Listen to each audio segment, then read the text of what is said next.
क्योंकि भारत एक धर्मनिरपेक्ष राष्ट्र है। मोदी जी खत्म कर रहा हूँ, खत्म करिए। तो आवाज का हाल देख लो अब क्या करिए, कंप्लीट करिए प्लीज। भारत एक धर्मनिरपेक्ष राष्ट्र है, लेकिन मैं ऐसा समझता हूँ जिनकी सरकार है उन्हीं की बात होगी।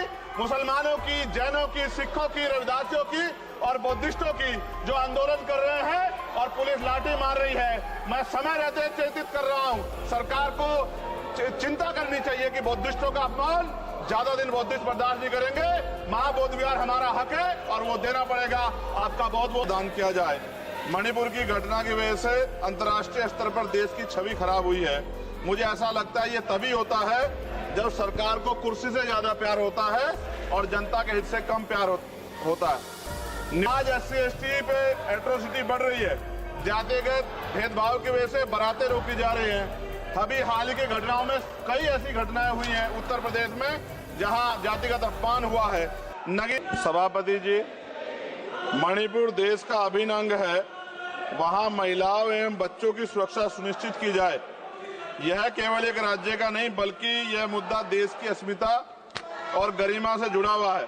अतः वहां शांति व्यवस्था बहाल कर महिलाओं एवं बच्चों को सुरक्षित माहौल प्रदान किया जाए। मणिपुर की घटना की वजह से अंतर्राष्ट्रीय स्तर पर देश की छवि खराब हुई है। मुझे ऐसा लगता है ये तभी होता है जब सरकार को कुर्सी से ज्यादा प्यार होता है और जनता के हित से कम प्यार होता है। न्यूनतम समर्थन मूल्य किसानों को मिले, बिजली के बिल माफ हो, किसानों का कर्ज माफ हो। सरकार को समझना होगा कि किसान मजबूत होगा तभी देश की अर्थव्यवस्था मजबूत होगी। खाद पर सब्सिडी बढ़ाई जाए, यूरिया नहीं मिल रहा है, खाद का वितरण पारदर्शिता लाई जाए। यदि समय रहते सरकार ने संज्ञान नहीं लिया तो वो दिन दूर नहीं कि देश में खाद्य संकट हो जाएगा। महोदया, गया में महाबौद्ध विहार प्रकरण जो है वहां से बुद्ध समाज में चिंता है और आक्रोश भी है। सरकार उसका हल करे, बुद्धिस्टों को उनका हक दे, जैन समाज की भावना का भी सम्मान रखे और ईसाइयों में भी हमले बंद हो और बहुजन महापुरुषों के विचारों को कार्य और पाठ्यक्रम में शामिल किया जाए। आज SC/ST पे एट्रोसिटी बढ़ रही है। जातिगत भेदभाव की वजह से बारातें रोकी जा रही हैं। अभी हाल ही की घटनाओं में कई ऐसी घटनाएं हुई हैं उत्तर प्रदेश में जहां जातिगत अपमान हुआ है।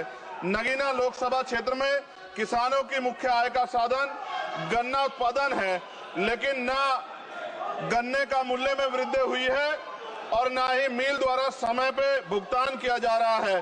गन्ना किसान मजबूत होगा तभी ग्रामीण अर्थव्यवस्था मजबूत होगी। साथ साथ SC/ST का प्रमोशन में रिजर्वेशन नहीं दिया जा रहा है, उल्टा निजीकरण करके नौकरी खत्म की जा रही है, बैकलॉग नहीं भरा जा रहा है, पुरानी पेंशन बहाल नहीं की जा रही है। ये सब बार बार मैं इसलिए बोलता हूं कि हमारे लोगों को पता लगे कि सरकार को उनकी परेशानियों से कोई फर्क नहीं पड़ता और वो समझे सरकार उनकी कितनी तेजी है। प्रधानमंत्री आवास योजना में जो मानक में बदलाव किया जाए, उससे बहुत से पीड़ित वंचित रह जा रहे हैं। कई बार ऐसा होता है और मैंने ये देखा अपनी आंखों से, किसी ने बरसात से बचने के लिए ईंटें लगा दी हैं, उनको मानक से बाहर कर दिया जाता है। इस वजह से वो परिवार इस सुविधा का लाभ नहीं ले पा रहे। खत्म करूंगा मैं। इस वजह से उनके घर नहीं बन पा रहे और के 75 साल बाद भी लोगों पे घर नहीं है। शर्म की बात है। नगीना लोकसभा क्षेत्र में केंद्रीय विद्यालय खोले जाएं और जो पहले से संचालित केंद्रीय विद्यालय हैं उनमें किताबों से लेकर सभी आवश्यक एवं पर्याप्त सुविधाएं सुनिश्चित की जाएं ताकि क्षेत्र के बच्चों को गुणवत्तापूर्ण शिक्षा प्राप्त हो।